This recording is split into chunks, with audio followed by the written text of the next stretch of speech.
Thoughtful Thursdays. And the overall goal is to be able to, at the very least, kind of help people um, get their thoughts in order, or at least gain a little bit of awareness over their thoughts, being that our thoughts are the beginning of pretty much anything and everything that happens in our lives. Um, the whole idea of Thoughtful Thursday is to teach you how to use this gigantic organ that's between your ears, right? So the brain is one of the most undiscovered or least discovered, I guess that's the word, least discovered. What do they call it when you go frontiers? Like when you go into space and you say that space is the frontier, the final frontier. I believe that it's the human brain, and I think that was actually like a quote from a show or something as well. But Star Trek, is that what it is? Yeah. Isn't that so sad though? Like I always thought that the biggest organ between my head was my hair, but you consider your hair. You consider your hair your organ, huh? I mean, it's pretty out there and long, and has a life of its own. Yeah. Well, but, I can't relate. So. All serious, no, I'm sure, but all seriousness, it's not even. It shouldn't be a frontier. It's like literally between our brain, between our head, between our ears. It's right. Like it's we go searching so far and wide for things that we can't reach. That the things that are reachable, which is between our ears, we leave behind. And I'm really a big proponent about learning about the brain and how it works for you and how it functions for you. Yeah, I think it became kind of a real interest, a real obsession over the last several years. And I feel like most people don't even recognize that the brain has all the power that it does until they're in some kind of shit in their lives and they need to fix it. And now they're like, okay, well, what do I do? And then they seek some kind of help with either a coach or a consultant or a psychologist or something. And eventually they find out, they're like, oh, okay, so it all starts with my thoughts. It all starts with the brain. And if I want to change things, I should probably address this, and I should probably, I don't know, make changes to my habits, to my thinking habits, to my belief patterns, and et cetera, et cetera. So before we dive into all of those things, I would like to talk about the way that this whole thing even works in the first place, right? And I'm not a neurologist, by the way. I'm not a neuroscientist or a surgeon or anything like that, but I've kind of been obsessed with this topic over the last several years. And so one thing that I do know is that every thought that you have is a surge of electricity that goes from one part of your brain to another part of your brain, and it goes along this pathway. And I guess since I'm using Zoom, I might as well do this draw the whiteboard thing. But if we were to look at it as if you have, this little pathway, this very tiny little pathway through which a little bit of electricity can go. And so every time that you have this thought, anytime that you repeat it, this surge of electricity keeps going through the same exact pathway. And then what happens is that eventually the pathway gets bigger and it gets wider. And so if the pathway gets wider, then what? Then more electricity. More susceptibility. Yes, exactly. More susceptibility, more energy and electricity can pass through this pathway. And so eventually this little thought that we didn't think anything of ends up becoming an actual belief system because it's been repeated so frequently. And a lot of times people say the thought, or a lot of times people say these sentences jokingly. They say, oh, I'm so and so, I'm just like this, I'm literally, this is always how I am. And they just say it as if it's just something that we're not even supposed to. It's like nonchalant, but your brain can't tell whether you're being sarcastic or whether you're trying to joke about something. Don't you think it's a self-defense mechanism though? What is? Telling people, well, this is just how I am, because you know your flaws and everything. You know that you've been addressed with this situation, with this thought process that you have that might not be serving you. And because you are so egotistical, because you don't know you're egotistical, But because your ego plays a big role in your survival, you become defensive about that, because now you're considering that someone's attacking you as a person versus the thought itself. And so this is who I am becomes a defense mechanism versus just being like, oh, I didn't even think of it that way. Like, or maybe this is just a thought I have about, you know what I'm saying? Like, people are unaware of themselves, which is why it leads to a lot of like problems with communication. Mm-hmm. Well, so the thing is, that's in the conversation that I guess the person is being put on the defense or something. But what about the conversations that are really casual conversations that you're having with your friends that you jokingly are cracking back and forth? And there's a lot of instances that aren't serious instances where you catch people doing this. And maybe it is an attempt to defend themselves before anybody even tries to get at them. Maybe they're taking the bullet out of the other person's gun by addressing it themselves, but it's not productive. So even if it is something that they are doing in an attempt to, defend themselves or be defensive or whatever it may be, it's not productive because the thought itself is being reaffirmed. That energy is passing through the pathway. And it does, and the thing is, Definitely. literally anytime that you have a thought, it has a little bit of energy or a certain amount of energy. When you speak the thought out, it has even more energy. But then when you put passion or energy or emotion behind it, which may mean either humor or anger or frustration or sadness, when you put any kind of emotion behind the thought, then even more energy passes through this pathway. So if that's the case, then it really can be as simple as changing the things that we say, changing the things that we think, so that we can pass new energy, new electricity through a new pathway. And if And we go I'm so ahead. sorry to interrupt you, because you give explanations, but I want to like intervene in those moments because okay. Sure, go ahead. When you are unaware, right, Hmm. of, oh, this is so simple, I could just change my thought and everything will change. Mm. But when you're unaware to that, I guess, method of, of changing your thought process or having to change your thought process, then where does someone go from there? Because like a lot of it has to do with unawareness to our thought processes. Yeah, sure.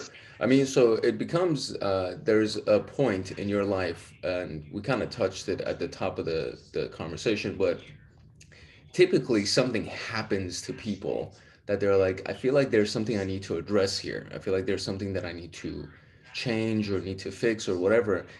And that, I mean, that initial awareness, whether it happens externally through some kind of external circumstance, or it happens internally because you're self-aware, that initial awareness is necessary for this to even work. So it's like the 12 steps of AA.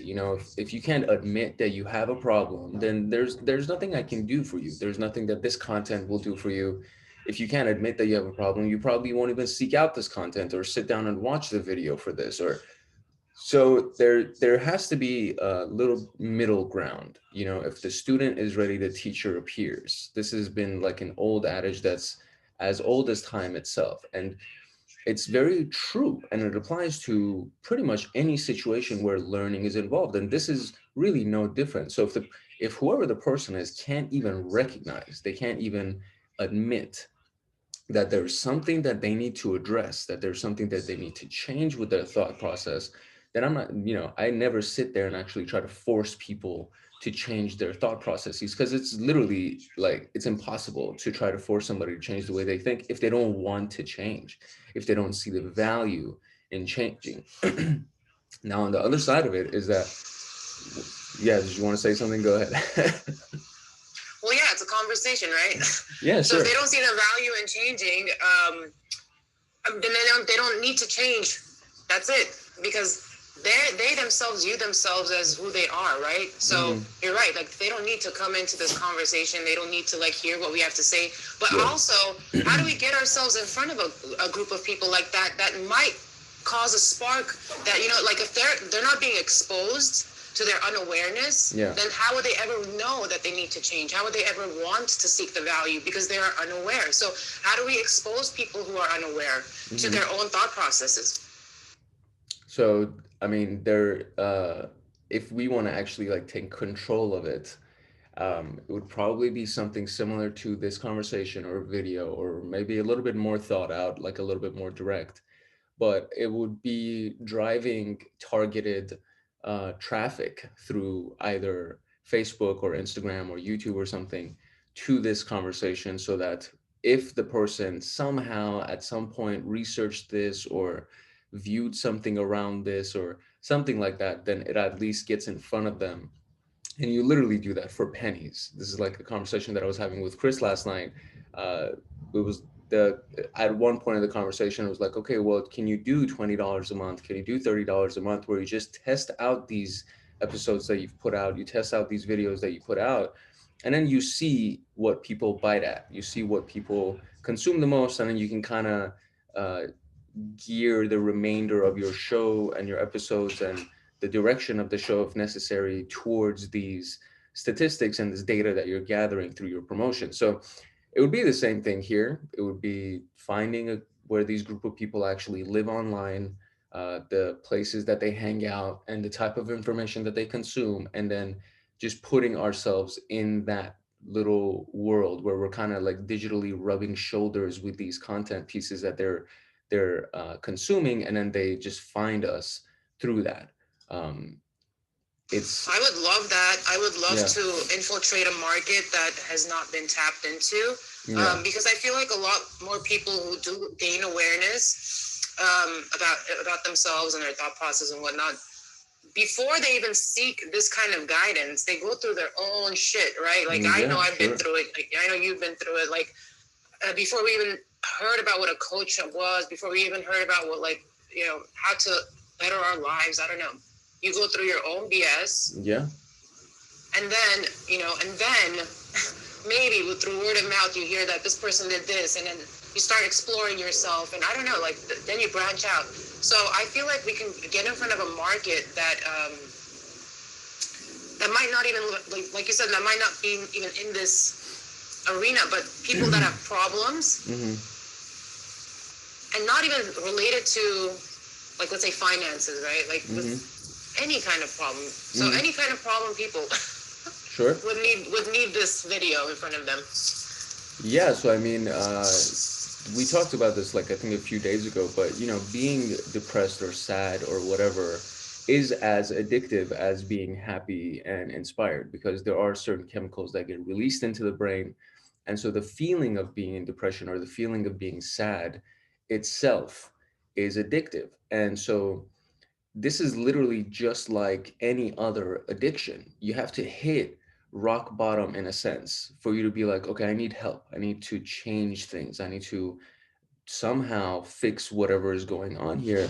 Otherwise, it's going to continue to be like this. And that's the situation in life where that person is most receptive to whatever it is that we're trying to share with them. So if we have to go to the addict and say, hey, you're an addict and you need to change, they're probably going to fight you. I'm not addicted to this. And that, of course, how could Yeah, you say yeah. this? You think I want to be like this? You think I want to da da da? And it's like, okay, well, no, I don't think you want to be like that. But I mean, there is definitely something that I can see in you that is hurting you that you should probably change.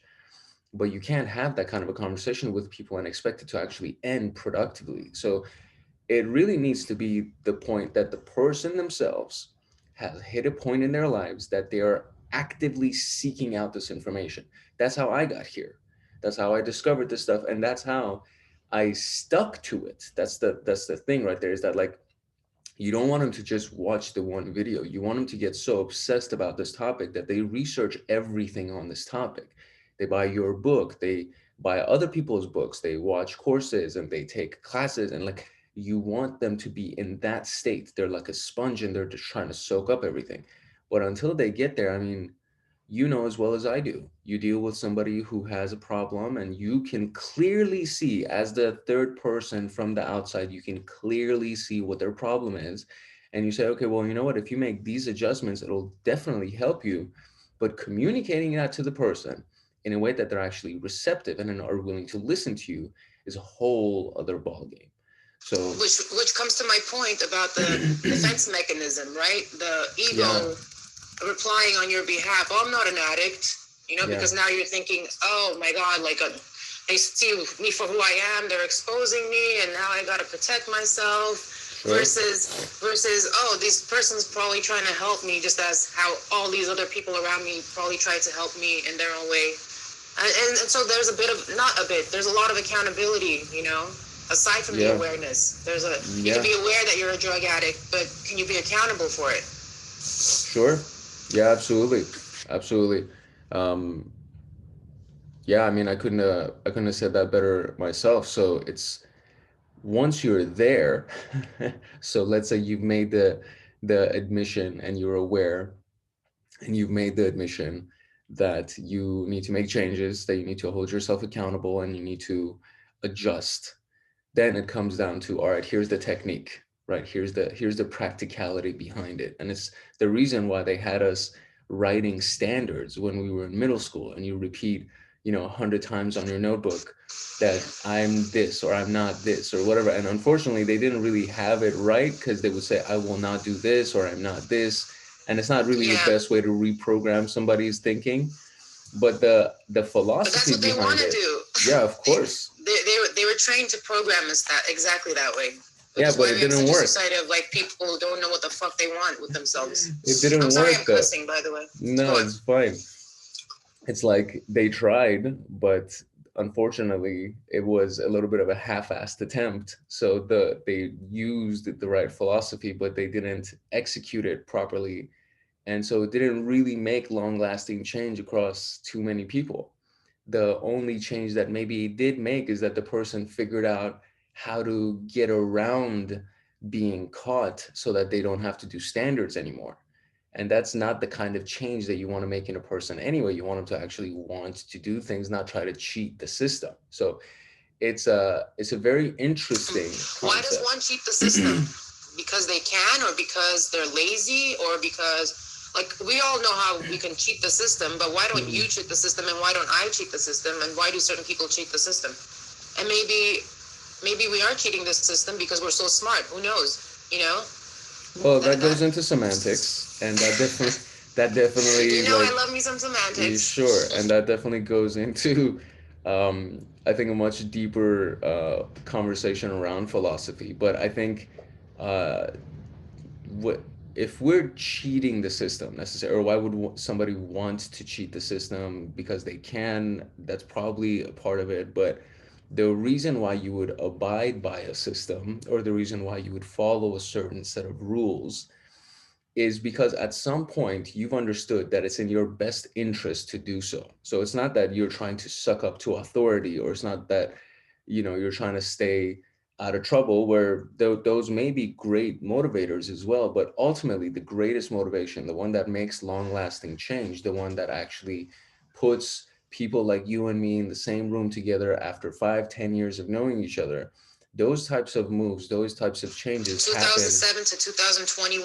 is not 5 years. Arman, do the math again. Baba Gaidi. Jesus Christ. Narina, the point. Can we please stick to the point? Well, you know, you need some comedic humor on the side. Otherwise, it's not fun. All right, go on. I'm Yeah. sorry. I interrupt too much, but it's out of love. Sure. Yeah. Keep Out telling of paying yourself that. attention too much. Okay. All right. No problem. All right. And I don't see, the thing is, when you do it, stuff like that, I have to refine my train of thought. And I'm like, okay, well, I forget what I was saying, because you literally did my pattern interrupt and you broke my train of thought. Well, isn't that life? Isn't that life? Oh, so you did it on purpose because you're trying to teach I us a didn't do lesson. it on purpose, but life has other plans when you're busy making your own plans, you know? I see. Okay. So you're just going to be the personification of life. Obviously, someone's got to do it. Clearly, yeah. I apologize for that. I didn't mean to interrupt your train of thought. Yeah, it's fine. It's fine. Come with notes next time, yeah? Because I don't know if I can control myself. All right, I will. Shut up. I digress. Bye-bye. Okay. So, I mean, if it's more beneficial for me to just talk to myself, maybe I'll just leave you out next week. If you're just going to keep doing this, if you were in front of me, I'd like throw a paperclip at you or something, or like a rubber band or something. That would hurt, but I wouldn't file for anything, don't worry. Even if you filed, I would have just cause to do so, and then I'll bring it in court and I'll win, and then you'll never interrupt my conversations again. Go on, Arman. Don't be so sad. Go on. Go on. Don't be so Go what? on. Go on. Just find the last train of your thought, so that way we can move past this moment in time.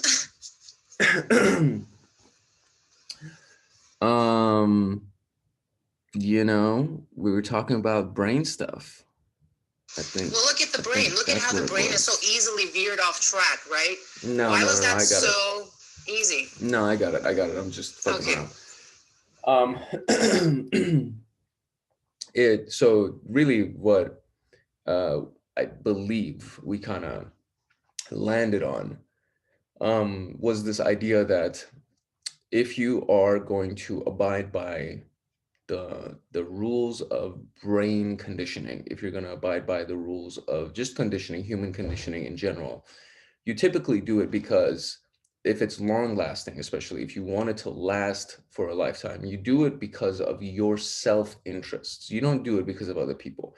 Most people, 99.9% of people, do things because of self-interest. Even if they're doing charity, even if they're tithing, whatever it is, they're doing it because they feel good about it, or they're doing it because they're getting brownie points with the universe or with the Lord or whatever you want to call it. It's like they're doing it due to self-interest, and that's very important to acknowledge, is that any lasting change needs to happen because the person actually believes in their heart of hearts that is good for them.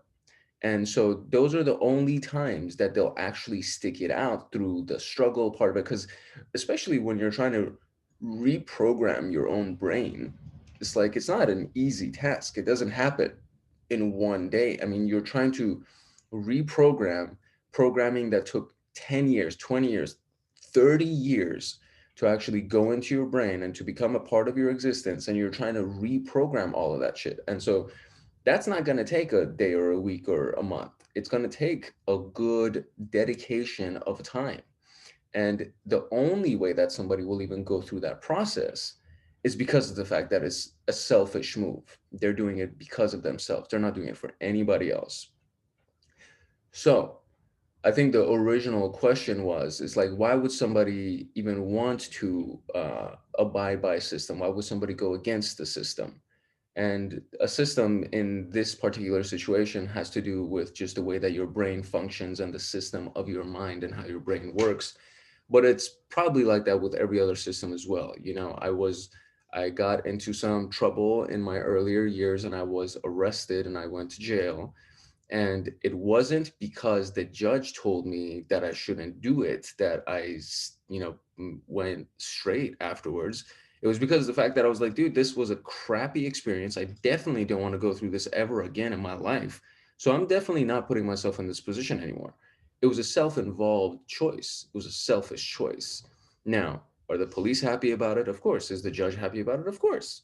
Maybe not the government themselves because they couldn't bank on me getting arrested and charging the prison system and doing all that. Maybe those guys aren't really that happy about it. But everybody else is pretty much happy about it. The citizens of the California are happy about it because the more you are a better citizen, the more you actually contribute to society, then everybody else's life gets better too. So people want you to be a better version of yourself because by extension, by association, their lives become better. This is why mentees want a strong mentor who actually has some kind of a backbone, who has a strategy for the future, and who's being positive because they deal with too much other shit in their normal lives that they want to be around you because of all of your characteristics and traits. 1000%. And it's interesting because certain energies, are viewed as positive or negative based on the perspective of the person viewing them.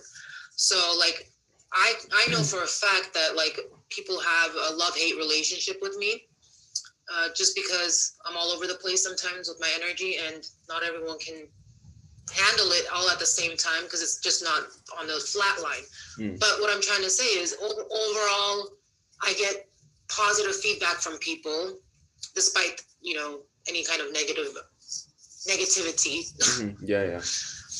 because then it kind of balances out. Then that's, to me, that's how my energy works. But like, I wanted to talk about what you said about thoughtfulness, because it is Thoughtful Thursday, and being a good citizen and abiding by a certain system that is put in place for people to navigate around one another. It's not necessarily there to control anyone, even though certain systems are. I mean, systems are there to control people, of course, to keep people in line and to make sure that the law enforcement isn't necessarily enforced all the time, and judicial systems aren't necessarily enforced all the time. If like people just follow and abided by the rules and laws, we wouldn't have to deal with so much bullshit. Now, does that mean that you're not a free thinker just because you don't pass the red light, or do a California roll or whatever, or like stop fully on the stop sign? Does that mean you're not a free thinker? No, that just means you're considerate and thoughtful of your environment and the people that you share the space with. And also another thing about thoughtfulness is, I learned this at the seminar we read for PHP, and they said that in order, the government views you as less of a liability when you buy yourself life insurance, because now you're covering your assets and your liabilities, that the government doesn't have to pick up the tab for you after you die. Yeah. So that would be like the most level of thoughtfulness that you can give to your environment by taking care of your responsibilities long after you're gone. Absolutely. So wanted to add on to that it's not just necessarily like mindfulness of the self, it's mindfulness of your environment, and it shows in the altruistic things that you do, but also the very selfless things that you do by investing your money and buying product that's going to take care of people after you're gone. Yeah, 100%. That's 100% right. There's also, lending companies that if you're trying to get a mortgage for your house, that they'll look at you as a stronger investment if you actually have life insurance, because if something were to happen to you, they understand that their loan isn't going to go foreclosed upon. So it's really, really, really important what you just spoke about, because there is all of the stuff that you can do internally, but then the actions that you actually take externally around you. And it could be through the purchases that you make. It could be through the conversations that you have with the people around you. It could be through just the investment in yourself to actually develop yourself. And when you read books or when you attend a seminar, or literally there are so many things that you can be doing to add value to the world around you. And by default, as like a given, as a symptom of your actions, then you as a person, and it's also vice versa as well, because it's like your thoughts and your belief systems end up being the trigger for your actions. But then when you act upon, productive beliefs, or you act upon great thought patterns, then those thought patterns get reaffirmed. And so you've actually now done a physical action behind the belief system that you're trying to nurture. And so it's, if, for example, on the insurance side of things, if the belief system is supposed to be, I'm responsible financially, I have my financial house in order, I'm good with money, I'm a great money manager. If these are the things that you want to affirm for yourself, then the resulting action, if it's not saving more money, if it's not getting life insurance, if it's not setting up some kind of an investment portfolio, then you're lying to yourself, and your brain knows, your spirit knows, and it won't call you out on it, but by the reaction that your body will have, by the depression that you'll go through, by the sadness that you'll go through, then you'll know that you didn't live up to the promises that you made to yourself. And it's very, very simple. It's very simple. You say that you're gonna not do XYZ, and then you do XYZ, and then your brain's like, well, you lied to me. Your spirit's like, you lied to me. But then you say that you're not going to do XYZ, and then you don't do XYZ, or then you do ABC, which is the counter of XYZ, which is supposed to be even more supportive towards your transformation. Then your brain's like, okay, you're serious about this. You're actually wanting to do this. I believe you. I'm buying into it. And so I will support your decision making from here on. I love that. Yeah. That's amazing, Arman. That's a really good analogy. Thank you. I have my moments. And it could be applied to like even your relationship statuses. Yes, 100. Yes, 100%. Yeah. Your emotional growth is also very dependent upon how you behave after. Okay, so like if I'm depressed and sad about a situation and all my friends know about it and they offer me insight and they give me suggestions and they come and listen to me whine and cry, and then like 10 years later I'm still doing the same damn thing, guess what? I'm probably not going to have any friends left. Yeah. And that's not a fault of theirs. It's a No. fault of yours because you are Yeah. actually never implementing any change that they suggest to you that they know will work. Yeah. Because, you know, oftentimes we don't see our own bullshit, but our friends do. That's why we have friends, so we can gauge reality. What the fuck are we doing? We're not like asking each other, hey, how am I doing in life? You know, like, can you give me some suggestions? You know, Yeah. I really depend on my friends as you know, I really not necessarily friends as all friends, but like people that whose opinion I trust. I depend on them to tell me how I'm doing, so that way I can do better. Yeah. But And yeah, I can only grow as much as I can grow based on my own perception of life. And if I'm not there where someone else is at with their perception, how am I ever going to expand my consciousness if I don't ask people what they think about life? when did you get to this level of belief, though? When did you realize that this is how you should be acting? I feel like I've been this way. I just never knew terms. I never knew labels. I was not aware to it. But when I go back to my Facebook memories and I read my statuses, a lot of it has to. I feel like I haven't changed. My core belief system has remained the same. I mean, you've known me for how many years? Mm-hmm. Have I changed internally per se? I mean, I'm sure I've grown, but Mm-hmm. I feel like I'm still the same person. I feel like you're still the same person I know. And yeah, we've expanded, except. Does that make sense? Yeah. Yeah. So it's been a long time coming, is what I'm trying to say. Sure. Sure. So I think that that still speaks to that original point, though. Like you had the awareness, like you knew, and maybe you couldn't put a label to it or something, but you knew, you were aware. I was And unaware. I was unaware, but I knew. I had the feelings. Like I just wasn't aware to myself. I just knew things. It's weird. I can't okay, explain it. so what Yeah.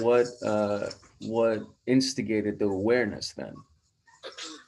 I mean, my perception of reality and how I like processed information, probably, like how my compassion worked. I feel like my compassion level has always been high as a child. So when kids were killing birds out in the streets in Armenia, because that was a pastime. Nobody had fucking PS5, so they take Yeah. baby birds and smash them with rocks and like throw them away and like burn cats with them, hang them from a tree. I mean, it was just sad shit, like Yeah. sad shit.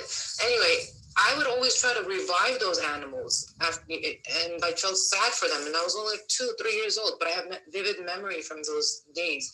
So my compassion towards living things that are being abused and tortured and neglected, pretty much discarded, like it came from a young age. Mm-hmm. And maybe I just always had that affinity to protect and to be the voice for things or people that did not have a voice. And so I did the nonprofit work, and we did shelter. We helped shelters in the church in Compton for 2 years, me and my friends, with just this nonprofit. So you still haven't answered my question, and I I don't don't. know. Yeah. I probably have no answer to that. Then that's my answer. No, you have an answer. You just need to kind of. Dig. Yeah, you need to like sit on a little bit and try to Yeah. find it out. But there is definitely something. There's some kind of a tipping point, or there was some kind of a catalyst that Oh, probably my changed mom's your. death then. I mean, my Okay. mom's death, and or even before that, my mom's cancer. When we found out about it, so like, yeah, probably then, before I turned 16, when we found out that my mom Mm-hmm. had cancer, I feel Mm-hmm. like that's when my life just really drastically changed and my perception of things changed. What was Okay. important to me changed. Got it. And is that around the time that you were like you also became kind of disturbingly aware of your thought processes and Yes. okay. Yes. Yeah, okay. Yeah. That makes sense. That definitely makes sense. It's a very, very traumatizing experience, and so it makes you reflect upon life and just the meaning of everything. So I can definitely see that. I can understand that. Thank you for sharing that. Thank you for asking. That's why I probably didn't even know how to answer it. No one's ever really asked. Yeah, yeah. I think for myself, it was also something Fairly similar. It was my sister, and we were afraid that we would lose her. And there was a point I remember very vividly. There was like a period in my life that I was questioning everything. I was questioning the purpose of everything, because in my mind I was like, well, what's the, if they say that everything happens for a reason, if they say that God does everything for a reason, what could possibly be the reason to take this person from us at such a young age, in such a situation where she doesn't deserve to die. She doesn't deserve to leave this world. She has her whole life ahead of her. And how can I want her to be alive more than she does? And these are like questions that I just never in my life, like not once before that experience in my life did I ever even think about any of these thoughts, because I was so oblivious to the darkness that lives within this world, and I was really oblivious to the pain that other people are going through. And it was just one of those things that, because it was so close to home, because the incident and the situation was literally so close to me, that I couldn't avoid it anymore, and I had to ask these questions and I had to figure it out. And ultimately it led me down this path of, okay, well, I'm curious what's going on in her head. I'm curious what her belief systems are about herself. What is she talking about to herself? And when people speak out loud to you, it's a reflection of their belief systems within themselves, the things that they say and the things that they view on the world, or any of these things. It's a reflection of their own belief system. So I started paying really close attention to the conversations that we were having. Then by extension, I started paying close attention to the conversations I was having with other people. And I noticed that certain people that are outwardly successful, quote unquote, because they have the nice cars and the nice clothes, are some of the most miserable people in the world, simply because of you, Miserable. like you literally hear from their conversations what all their focuses are. And it's like, at that time I wasn't doing well financially, because my entire world was trying to just save this girl from doing anything to hurt herself, or from losing one of the biggest loves of my life. So financially I wasn't doing well at all, and so I'm looking at these people who are doing well financially, and in my mind I'm like, dude, you have it set, like you're good, you have nothing to complain about, you have nothing to worry about, because you have the money, your family loves you, all these things. And then you start talking to them and you're like, oh wow, you're like jacked up, you are freaking messed up. And then when people who I knew within my circles, who are successful, who have money and all these things, they came up to me and started asking me questions like, how do you do it? How are you staying positive? How haven't you lost your mind? What is this? And how do you do this? And I'm sitting there, I'm like, how is it that you are asking me this shit when I literally just want to sit here and all I want to do is ask you about how you made all your money? And you're sitting here asking me about how I keep a smile on my face. The grass is always greener on the other side. It's amazing. It's so amazing. And it was the first real life experience that I was like, it was the embodiment of what you just said. It's like, damn, the grass must always be greener on the other side. Just because they have money, it doesn't necessarily mean that all their problems have gone away. And so, And just because you didn't have money doesn't mean you had more problems than them. yeah, exactly. It's like a different set of problems that we can look at. And it was at Different, that time yes. that it was like I was like, I think my problems are easier to fix than their problems.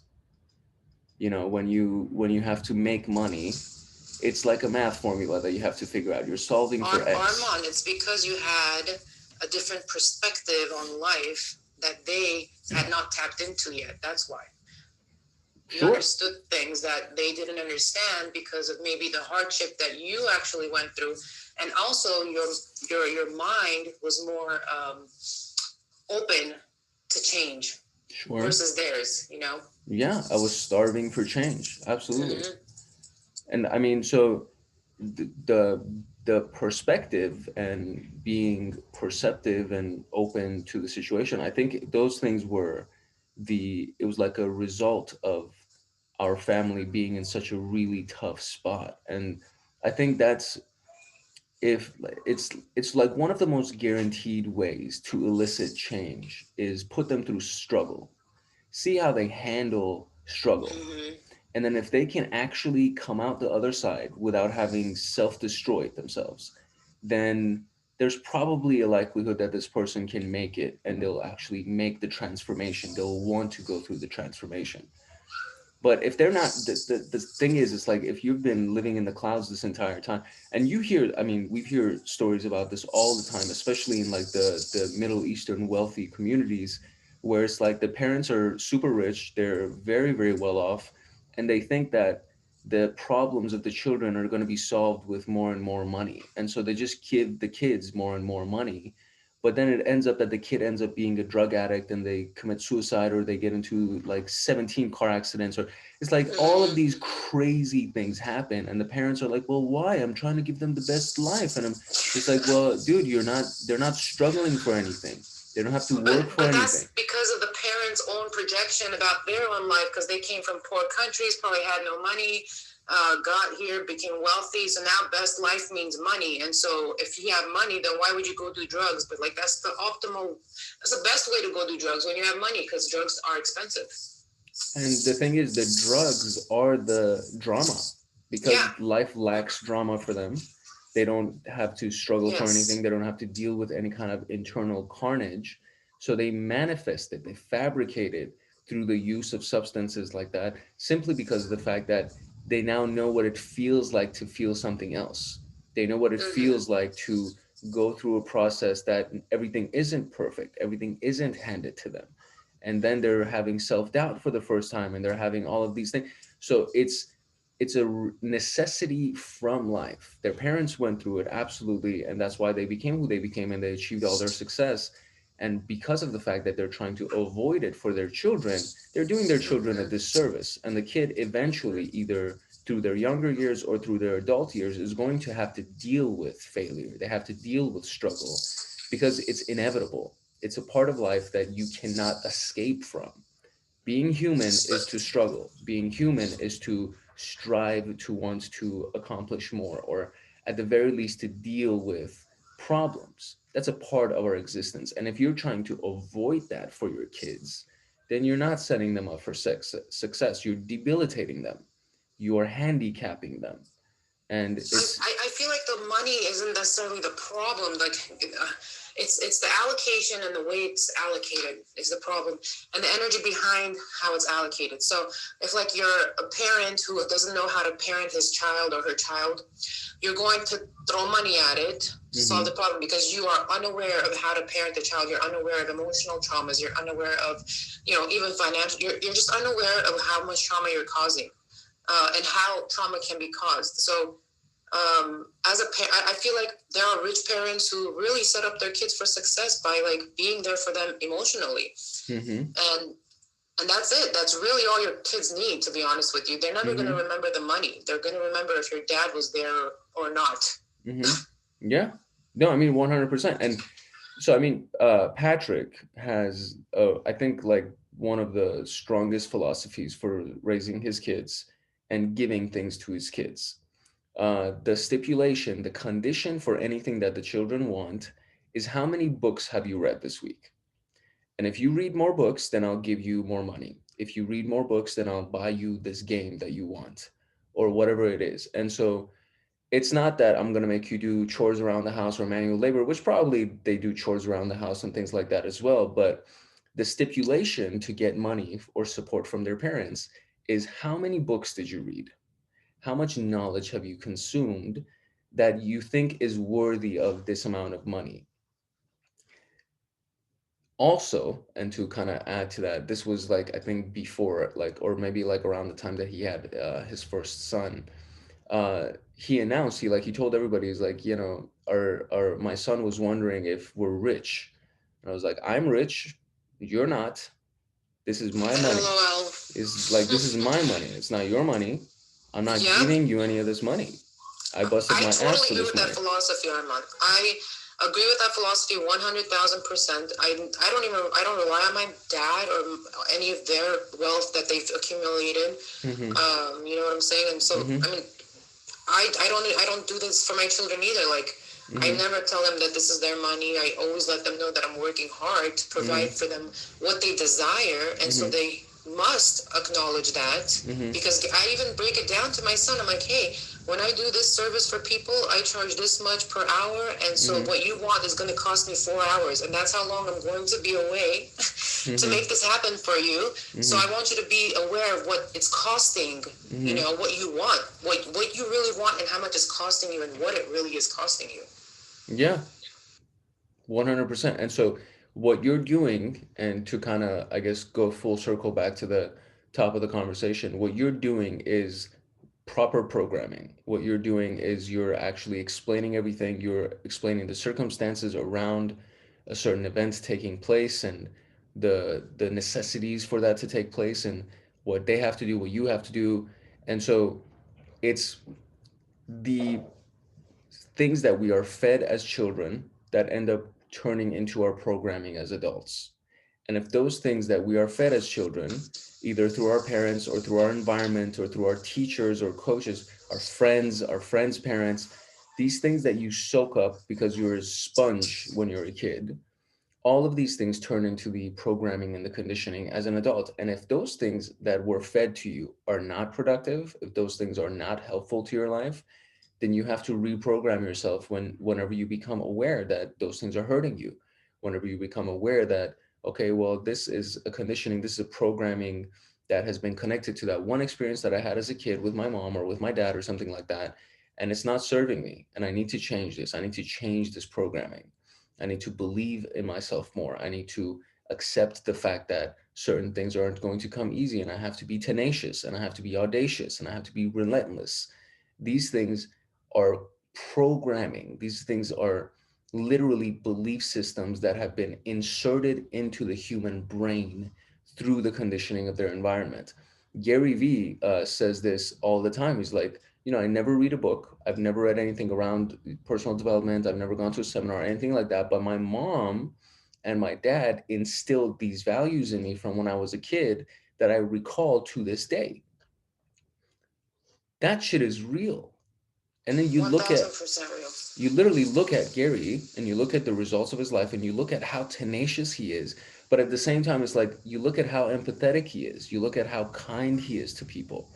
And he has remodeled the view of an entrepreneur in most people's mind, because people were like, okay, well, you have to be an asshole like Steve Jobs to make $1 billion company because he treated his employees like shit. That's probably the way that he got the most out of them. And then there are people like Gary who come around. It's called a honey empire, that they build it with kindness. They build it with work ethic as well as moral ethic and all of these things, and they still accomplish success. And then they set an example for the rest of us that, hey, this is a new belief system. Yeah. If you Isn't that can, what Google did, though? Isn't that what Google's philosophy on employees and employment was, I too? And he just niched it down. Gary Vee niched it down.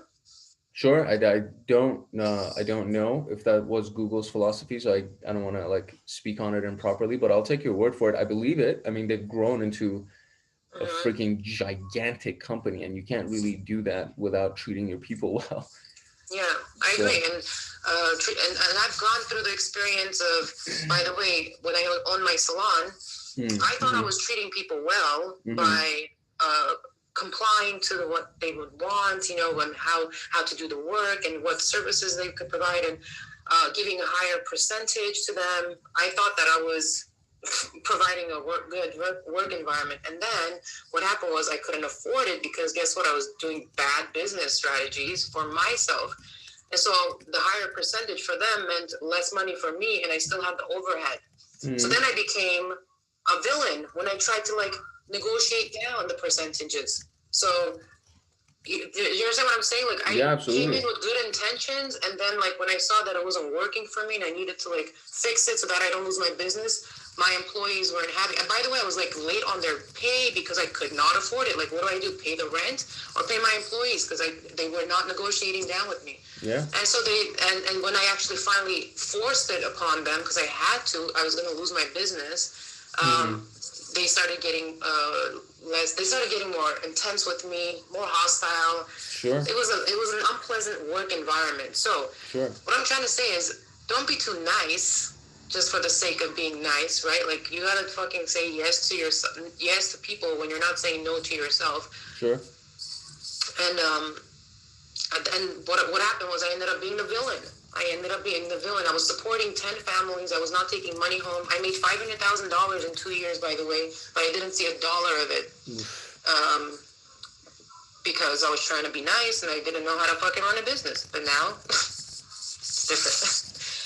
So can you touch on that? Like, what are your thoughts about what I did and how some people and how it's applied to life and thought processes? And before we end the call, I know you got to leave at 9. Yeah, of course. I think this was a topic that I spoke with a few people about. Um, and it was also something that I had to go through myself. You have to train people to be around you. You have to train them to treat you the way that you want to be treated. What you settle for, you get.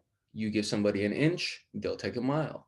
These are all things that you've heard before, but it's really when you're in the moment, it's not as easy to address unless from the very, very beginning of the relationship, from the very first conversation, you train people to be around you. You train people to treat you a certain way.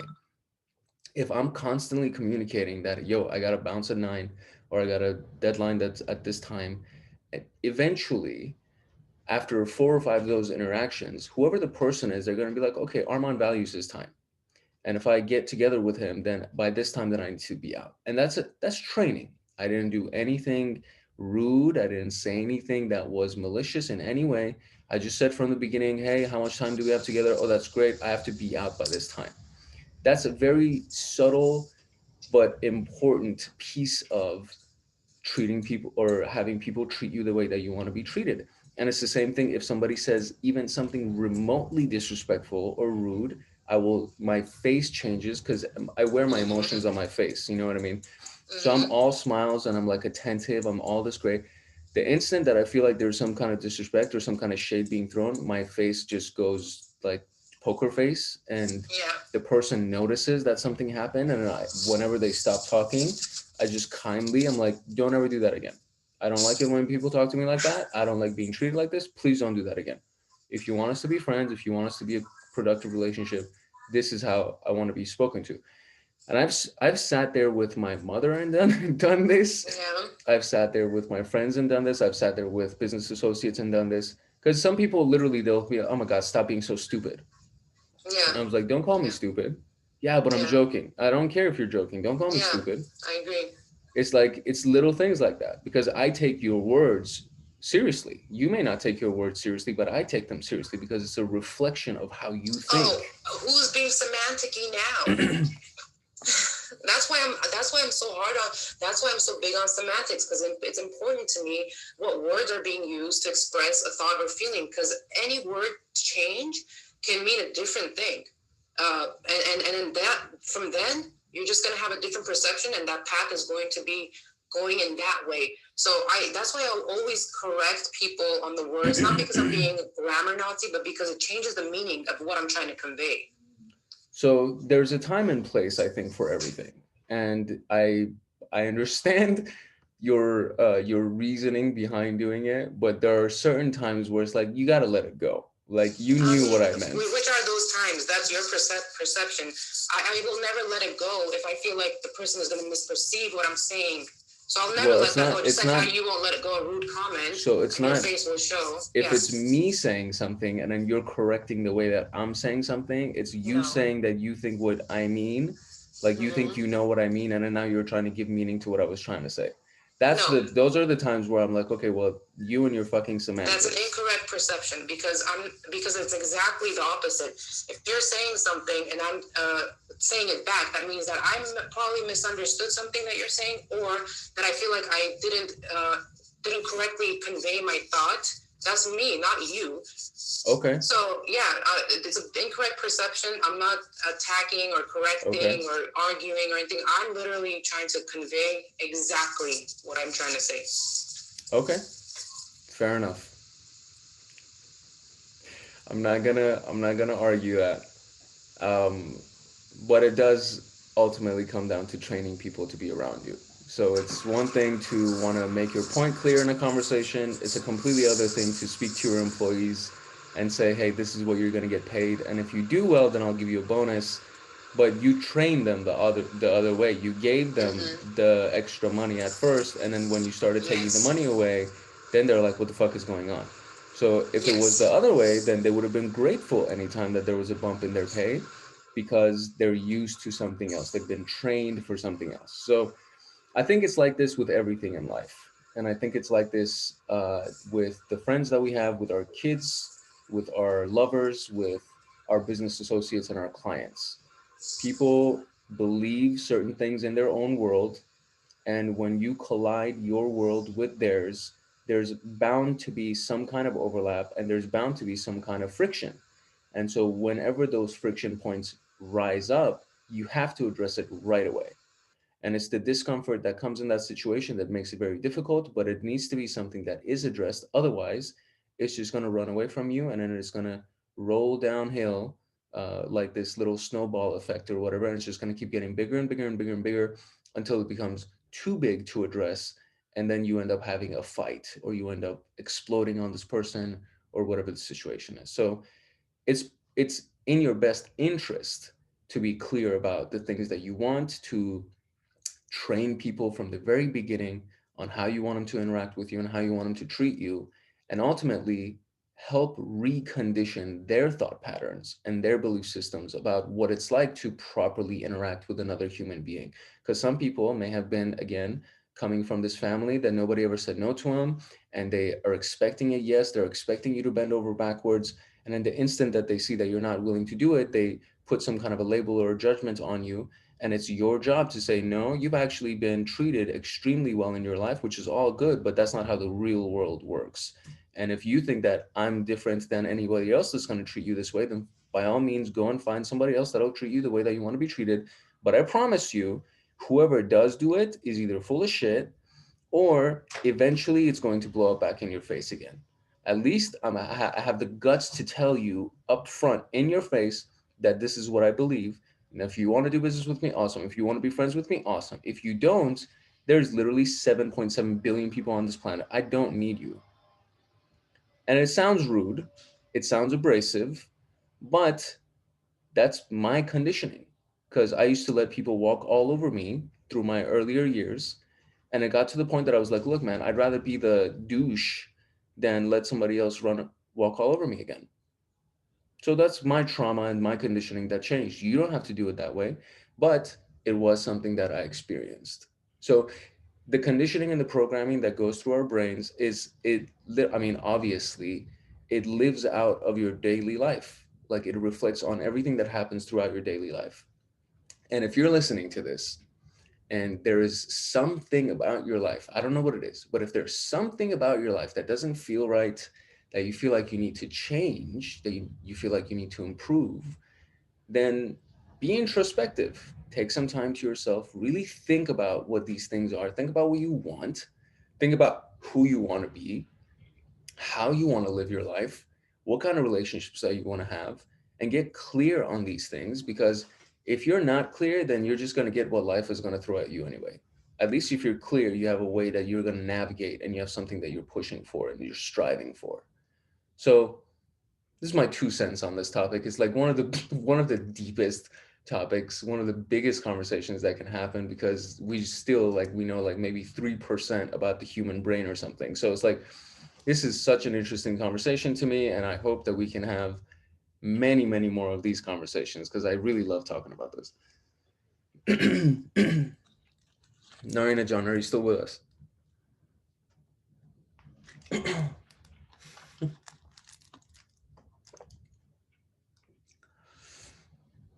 I am going to take a quick screenshot of these quotes that we wrote right here, because I want to use some of this stuff. But since Narina is on mute, I will go ahead and take this time, and she's gone. So I will go ahead and take this time to say goodbye to everybody. Thank you for watching our Zoom meeting. Thank you for this watching this, whiteboard presentation, whatever it is. And I hope you got some value out of it, and I hope you got some use out of it. If you have any questions or comments or anything like that, please leave it in the comment section below, and we will address it in future episodes and future videos. My name is Arman Vakili, and I'm really, really glad that you hung out with us today. I will talk to you soon.